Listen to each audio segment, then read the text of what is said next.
Subscribe कीजिए हमारे YouTube channel नाते रजा को और बेल आइकन को प्रेस कीजिए जिससे आपको हर रोज़ न्यू वीडियो की नोटिफिकेशन।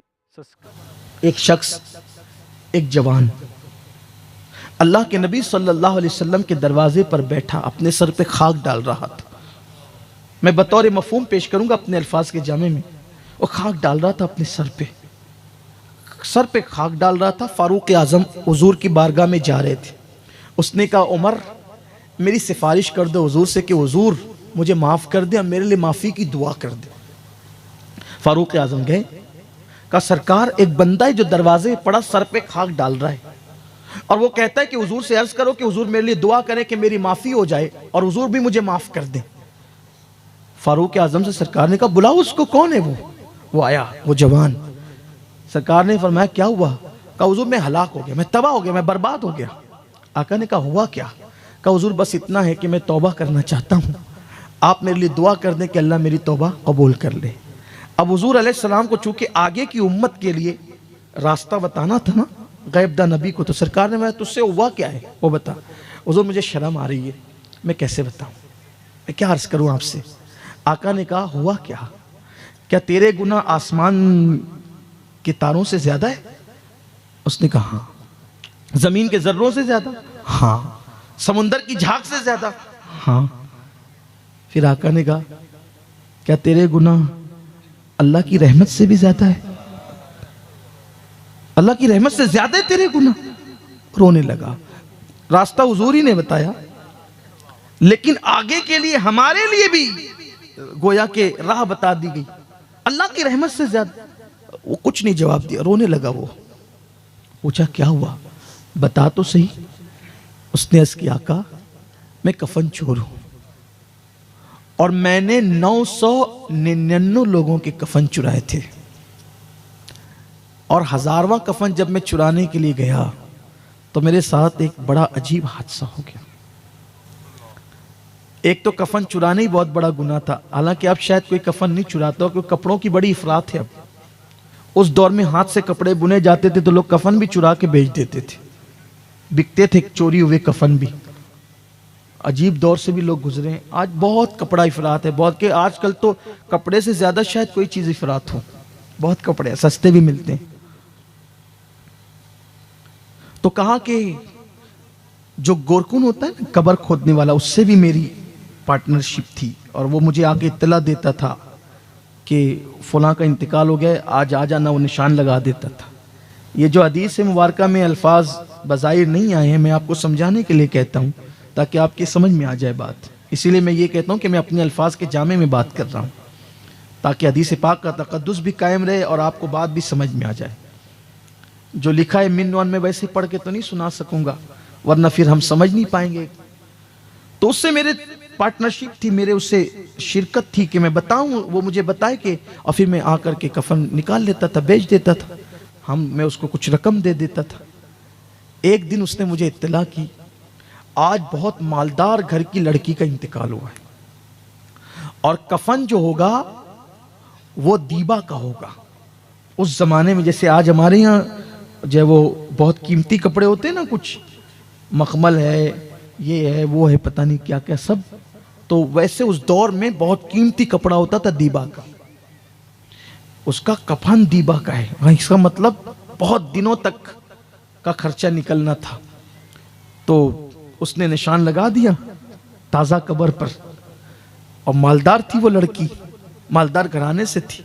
जब मैं उसका कफन निकालने के लिए गया, वो 1000वीं मैयत थी, यानी 1000वां नंबर था उस मैयत का। तो जब मैं निकालने के लिए गया तो मैंने उसके तख्ते हटाए और उसको कब्र से बाहर निकाला। सन्नाटा होगा कब्रिस्तान में, चांद की दूधिया दूधिया रोशनी जमीन पे पड़ रही होगी, लाइट का दौर तो नहीं था। तो जब मैंने उसका कफन निकाल दिया तो कफन निकालने के बाद उसका जिस्म कपड़े के बगैर हो गया और चांद की दूधिया रोशनी जब उसके बदन पे, बरहना बदन पे पड़ी तो वो इतनी खूबसूरत मुझे लगी कि शैतान मुझ पे गालिब आ गया। और शैतान गालिब आया तो कब्रिस्तान के अंदर उस मुर्दा लड़की के साथ मैंने वो काम किया जो मैंने नहीं करना चाहिए था। आप समझ गए होंगे कि मैं क्या कहना चाहता हूं। उसने बदफेली की मुर्दे के साथ, مردہ لڑکی کے ساتھ. پھر اس نے کہا جب میں اس سے بدفعلی کر چکا, وہ لڑکی اٹھ کر کھڑی ہو گئی, زندہ ہو گئی, اور اس نے کہا اللہ تجھے تباہ کرے, کبھی اللہ تجھے معاف نہ کرے, تو نے مجھے گندا کر دیا, تو نے مجھے ناپاک کر دیا, کیا منہ لے کر اب میں ان مردوں کے درمیان, ان قبر والوں کے درمیان رہوں. اور پھر وہ غائب ہو. میں بھاگا, کفن چھوڑ کے بھاگا. لڑکی تو پھر مجھے نظر نہیں آئی, لیکن اب اس کی آواز میرے کانوں میں ٹکراتی رہتی ہے.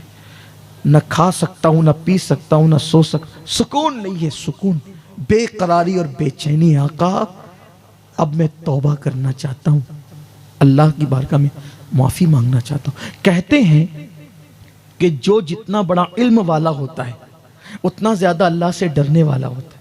تو حضور سے بڑا علم والا کوئی نہیں ہے اللہ کی مخلوق میں. تو اس لیے حضور جتنا اللہ سے ڈرتے ہیں, اللہ کے محبوب ہو کر حضور جتنا اللہ سے ڈرتے ہیں, کوئی اتنا اللہ سے نہیں ڈرتا جتنا حضور ڈرتے ہیں. تو جیسے اس نے کہا نا کہ مردہ لڑکی کے ساتھ ایسا ہوا, تو حضور پر اللہ کا خوف طاری ہو گیا, غلبہ, خوف کا غلبہ.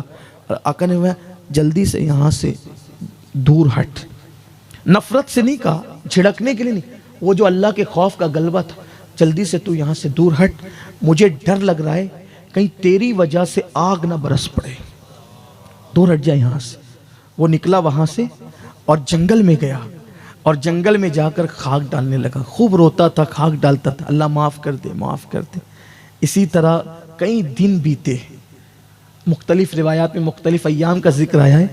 ایک دن وہ سر پہ خاک ڈال کے رو رہا تھا, اس کو اچانک حضور کا یہ جملہ یاد آ گیا, تیرا گناہ بڑا ہے یا اللہ کی رحمت. روتے ہوئے جب اس کو یاد آیا تو اس نے کہا اے اللہ, میں نے کتنا ہی بڑا گناہ کیا, لیکن میرا گناہ تیری رحمت سے بڑا تو نہیں ہے نا. اگر میرا گناہ تیری رحمت سے بڑا نہیں ہے تو مجھے معاف کر دے, اور اگر تیری رحمت سے بڑا میرا گناہ ہے تو پھر ایسا عذاب دے کہ وہ عذاب تو نے کسی کو نہیں دینا, نہ کسی کو دیا ہے, وہ عذاب دے دے مجھے اگر تیری رحمت سے بڑا ہے. اور اگر تیری رحمت سے بڑا نہیں ہے اور ہرگز نہیں ہے تو پھر مجھے معاف کر دے, اور اگر تو نے مجھے معاف کر دیا تو تیرے محبوب کو بتا دے کہ تو نے مجھے معاف کر دیا. ادھر اس کا یہ کہنا تھا روتے ہوئے, ادھر جبریل امین بارگاہ رسالت میں آئے, عرض کی یا رسول اللہ, وہ جو کفن چور تھا اللہ نے آپ کے صدقے میں اس کو بخش دیا, معاف کر دیا, اس کی توبہ قبول کر لی. میرے آقا نے کہا اس کی توبہ قبول ہو گئی؟ کہا حضور صرف اس کی نہیں ہوئی, بلکہ اللہ نے آپ کی امت کے لیے خصوصی تحفہ اور عطا کیا ہے. اگر اس سے بڑا بھی کوئی گنہگار ہوگا اور وہ اللہ کی بارگاہ میں سچی توبہ کرے گا تو اللہ تعالیٰ اس بندے کے ساتھ بھی وعدہ کرتا ہے کہ اللہ اس کو بھی بخش دے گا. اس مجمع میں کوئی ہوگا لیکن شاید اتنا بڑا گناہ کسی نے نہیں کیا ہے. آؤ میرے بھائیوں, آپ اپنے اللہ کو منا لیں, اپنے اللہ کو راضی کر لیں, سچی توبہ کر لیں, اپنے اللہ سے عہد کریں کہ اللہ آج کے بعد اب میں گناہ نہیں کروں گا, گناہ کے قریب نہیں جاؤں گا. اگر ایسا ہو گیا میں سمجھوں گا کہ میرا آنا بھی کامیاب, آپ کا بھی آنا کامیاب. اللہ ہم سب کو معاف کرے, ہم سب کی مغفرت فرمائے, اور ہمیں آخرت کی تیاری کی توفیق عطا فرمائے.